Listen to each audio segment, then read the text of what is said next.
Hello, I'm hematologist-oncologist Dr. Tony Talebi. Today we're going to discuss ovarian cancer. I have the pleasure of being with Dr. Joseph Lucci, Professor of OBGYN at the University of Miami and the Director of the Division of Gynecologic Oncology at the University of Miami. Thank you for being here. My pleasure. Dr. Lucci, what is ovarian cancer? Ovarian cancer is a cancer that arises within the surface of the ovary or adjacent structures. And the particular cell sites or cell types that arise in that area frequently are easily confused between the fallopian tube and the ovary. So it's not always clear where it starts, but many are collectively treated and identified as ovarian cancer. What are the different subtypes of ovarian cancer? There's several different types. The most common type is epithelial ovarian cancer. That's a standard adenocarcinoma or papillary serous carcinoma of the ovary.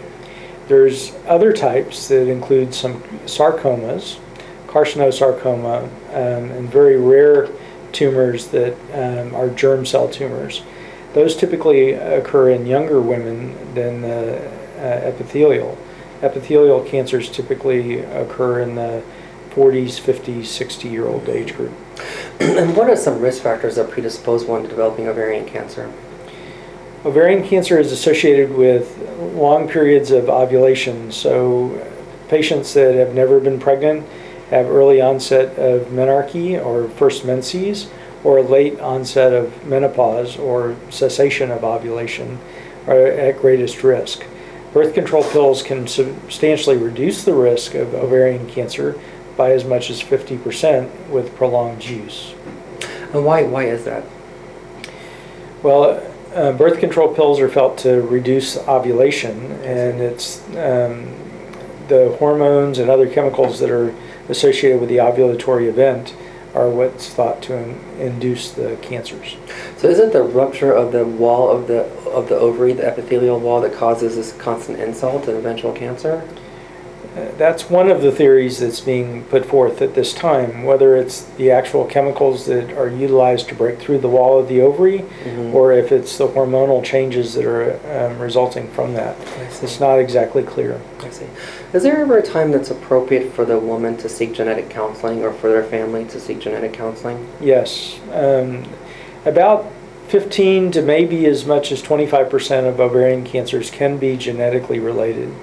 And the majority are associated with BRCA1 and 2 gene mutations, which is fairly common in certain ethnic groups.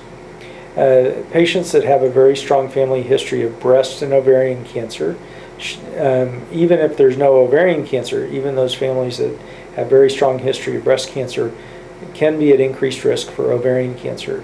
Those patients should discuss this with their doctor, and if appropriate, be referred for genetic counseling and possibly testing. I see. So if someone is BRCA1 or 2 positive, how does that change your decision-making tree for the patient as opposed to if they're negative? So patients that carry a deleterious mutation in BRCA1 or 2 have about a 50% chance of developing ovarian cancer. It varies a little bit by the type of mutation or which gene is affected, and also the age of onset can be different for each of the mutations or genes. So it's important to fully understand what the mutation is, when to intervene, to try and minimize the risk of cancer. Current screening recommendations are to have a CA-125 blood test every 3 months, and to have a pelvic ultrasound every 6 months with a physical exam every 6 months. That's not been shown to affect mortality yet, but it does appear to allow us to detect the cancers at an earlier stage. For those patients that have completed childbearing, then removal of the tubes and ovaries at a minimum has been very effective at substantially reducing the risk of cancer. I see. So let's take a step back. I mean, we'll get to the specifics of treatments later, but assuming a woman has, feels something abnormal and an ultrasound is done, shows a mass in the ovary, just generally speaking, what happens next for that woman? Well, it depends a lot on their age and their family history and other risk factors, but if they're premenopausal, still having regular periods, The CA-125 can be helpful if it's markedly elevated, but it's not always indicative of a cancer. So depending upon what the characteristics are of the mass on ultrasound, that may be more predictable or be a better predictor of malignancy than the CA-125.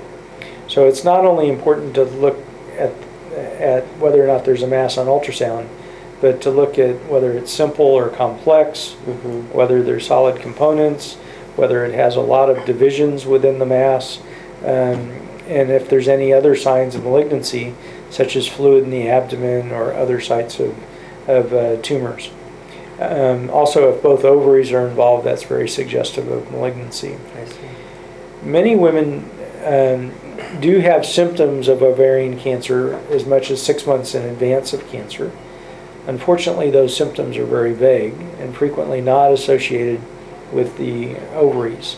Most women complain of upper abdominal distension, reflux, gastritis, a feeling of fullness quickly when they eat, a lot of just general vague complaints. So if those complaints are persisting in spite of appropriate treatment, antacids or other things, then it's very important that you see your gynecologist and be evaluated. I see. You mentioned the CA-125. Just for our patients, exactly what is that? The CA-125 is a protein that that the tumor makes, and it's one of a series of different proteins that affect cell cycle regulation. The protein, not all ovarian cancers make CA-125, but over 80% do. And those that do, it's a very easy marker to identify both the tumor, the volume of tumor, measure response to treatment, etc. So it's a very effective blood test that's been very well studied over a number of years. I see. There's actually a new test called the OVA1 test. What are your thoughts on that? Is that ready for prime time? Are you using it? We do not use it. There are a number of people that have been using the OVA1 test. The only indication for OVA1 is in a patient population that has a pelvic mass. The OVA1 test is a series of different tumor markers, of which CA-125 is one. When you have a panel of different tests, you're much more likely to have at least one of them abnormal. As a result of that, the OVA1 is not quite as reliable or predictable, and we can't always identify other things if we rule out ovarian cancer as to what's causing the elevation in the OVA1. So we choose not to use it very often in our practice. More often than not, we have patients referred to us with abnormal OVA1s that turn out to be no disease or just that patient's baseline. I see. Very interesting. Okay. Let's actually get into the management. If we wouldn't mind, let's talk about stage 1 to 3 first. Let's assume a patient has had an ultrasound and shows a mass in the ovary, but then there isn't any cancer that's spread anywhere else. What happens next for that patient? So the first step in the management of ovarian cancer is surgery most of the time. There are situations where the patient's medical condition does not permit surgical intervention, but surgery is the best first management whenever possible. Also, it's very important that a gynecologic oncologist perform the surgery, as we're much more likely to remove all the disease or as much of the disease as possible. Many studies have demonstrated that women that do present to a gynecologic oncologist, have their first surgery with them, do have better overall outcomes, longer survival than if they go to a general surgeon or a regular gynecologist for that surgery. The smaller the amount of disease left in the abdomen after that initial surgery, the more likely the patient is to be cured, and the longer the overall survival, even if they're not cured. So that surgery is a critical component. That's the only prognostic factor that we have any opportunity to affect. All the others are already predetermined before the patient ever gets to us. I see. Would you just simply go over the 4 stages of ovarian cancer for our patients? So stage 1, ovarian cancer, is cancer confined to the ovary. Stage 2 is the ovary and the adjacent structures in the pelvis. Stage 3 is the upper abdomen or lymph nodes. And stage 4 is outside the abdominal cavity, such as cancer cells in the chest cavity or elsewhere. I see. So let's take the earlier stages 1A or 1B, or if it's low grade. After you do the surgical removal, would you recommend any chemotherapy after that, or no? It depends upon the final pathologic stage of the tumor and also the grade of the tumor. So stage 1A, grade 1, meaning very low grade, confined to the ovary, no rupture, no spillage of cells, no other evidence of cancer anywhere else, may be able to be observed. Virtually every other patient requires some chemotherapy intervention. I see. So it's possible that you could have a very small tumor, but if the grade is high, they still will require chemotherapy. Yes, absolutely. I see. Interesting. But then once we get to the stage of the higher, 1C or 2, then definitely chemotherapy is going to be in play after the surgery. Yes. Correct. And what chemotherapy would you recommend? So the current standard of chemotherapy for patients that have undergone surgical debulking, optimal surgical debulking, meaning very little residual disease inside the abdomen, is intraperitoneal chemotherapy with cisplatin, with IV Taxol on day 1, and then a week later they get intraperitoneal Taxol. There's a variety of different variations on that theme, because that particular regimen does have quite a few side effects. It causes, or potentially can cause damage to the kidney, to the nerves, sensation in the hands and the feet. It can be very suppressive of the blood counts, very high risk of infection. So it's important that someone very familiar with managing these patients administer that chemotherapy and intervene if there's any significant toxicity.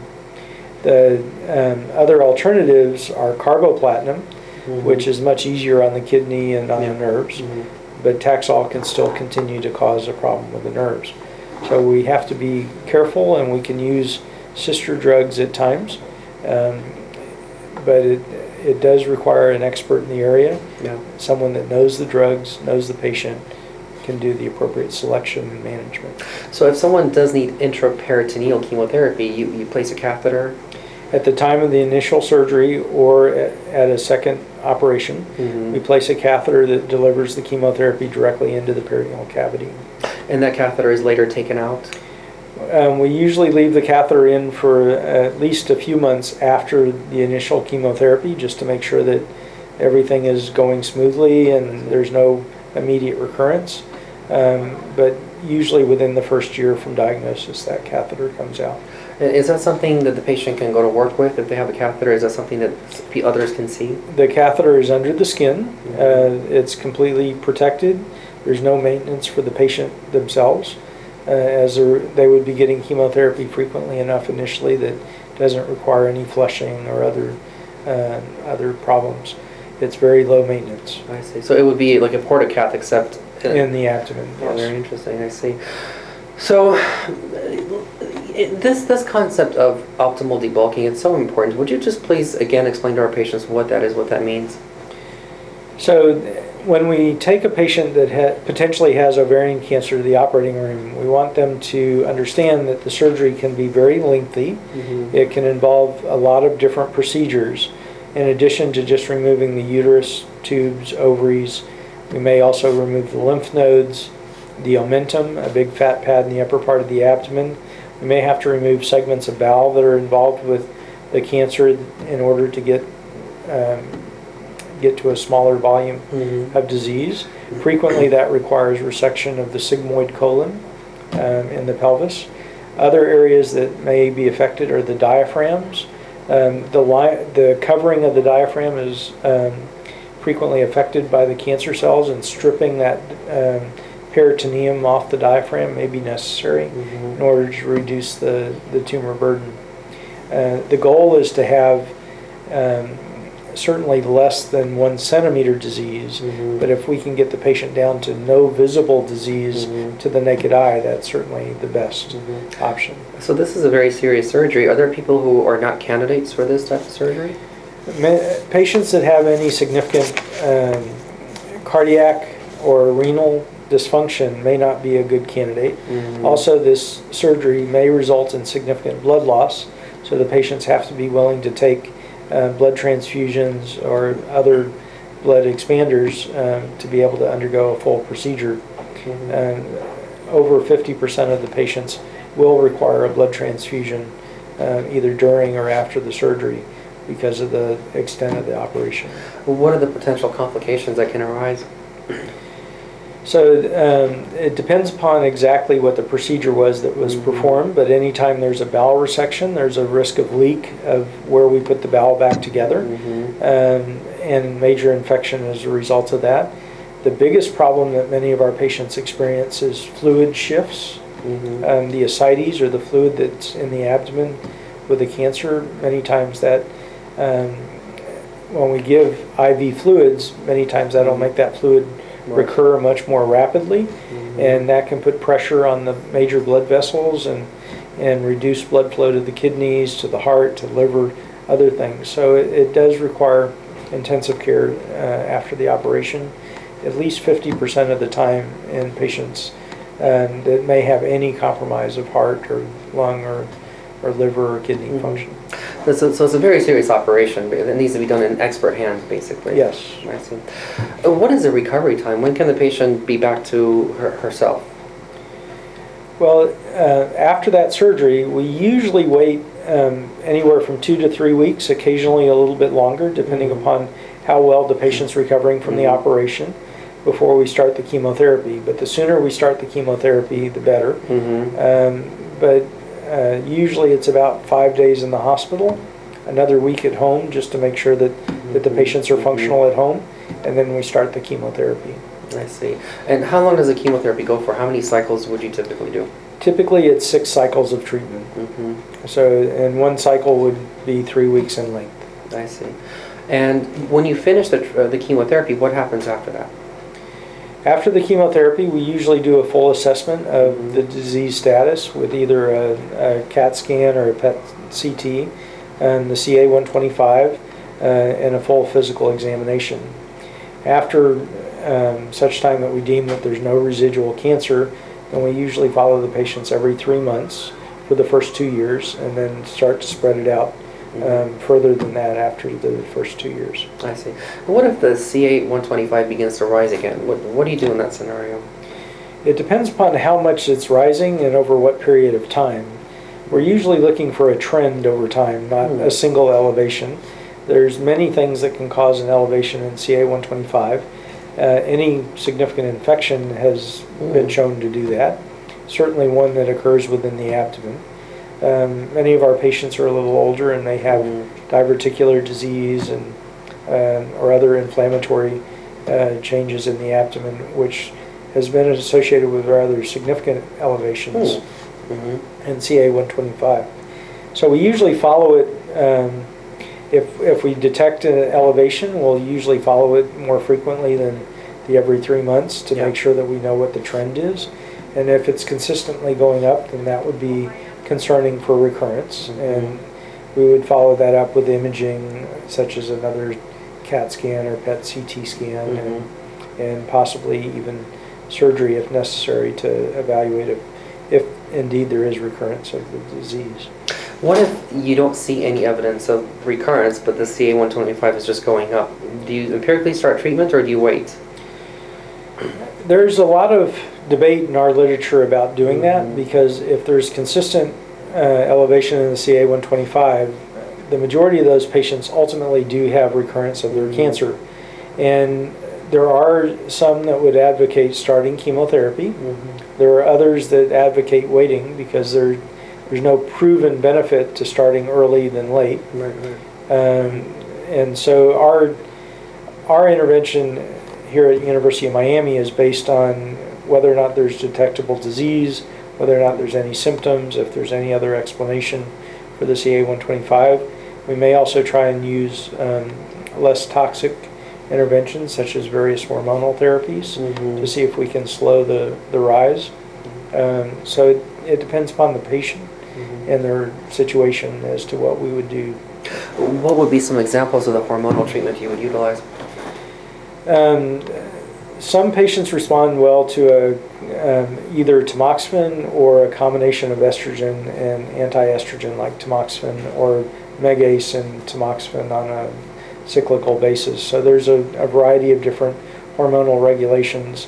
The response rate as far as making the cancer go away is fairly small, but there is a significant group of patients that on occasion can have stable disease, meaning that there's no further progression of disease. The CA-125 will stabilize, and they can stay there for quite some time, several months to years. Oh, interesting. Now, what about the scenario where the CA-125 is rising and you do imaging, you do see tumor that's back? How many times can the patient go back to surgery and have things rebulked? Well, there's no specific limit. It depends upon what the symptoms are and what the objectives of the surgery are. The patients, number one, may not be able to physically tolerate surgery at some point. And secondly, there may not be an opportunity to intervene in a meaningful way. The cancer may recur in a way that you can't necessarily remove the cancer safely without removing too much of the bowel or too much of a vital organ. So in those circumstances, chemotherapy is the only option. So the imaging before the surgery is very important to tell us whether or not we're likely to have a positive influence on the outcome, or if the tumor is really not amenable to surgery. Is there ever a time where you give chemotherapy and things shrink so much that you then take the patient to surgery, or that's not an option? So neoadjuvant chemotherapy is an option. That is when we give chemotherapy before the surgery. Patients that do have compromised heart or kidney function or other major organ problems, we may choose to give that chemotherapy first. We usually give 3 cycles of treatment and then go to the operating room. We find those patients do have smaller volume disease. They're less likely to have all the problems with fluids that the patients have if they have the surgery initially. And their recovery time is shorter and less eventful. So there are some patients that we would do that in. I see. I think more than anything, our patients want hope from us. How do you give your patients hope with ovarian cancer? Well, today, for epithelial ovarian cancer diagnosed and managed, particularly in our hands, over 50% of patients live 5 years or longer. So there's very good survival. We have a number of new chemotherapy agents that are quite effective in ovarian cancer, many of which really have minimal side effects and very well tolerated. So we're starting to look at this more and more like a chronic disease, particularly after the first recurrence, than your typical run-of-the-mill cancer. Sure. Well, great. Well, thank you so much. Thank you for watching. We hope this has been educational for you.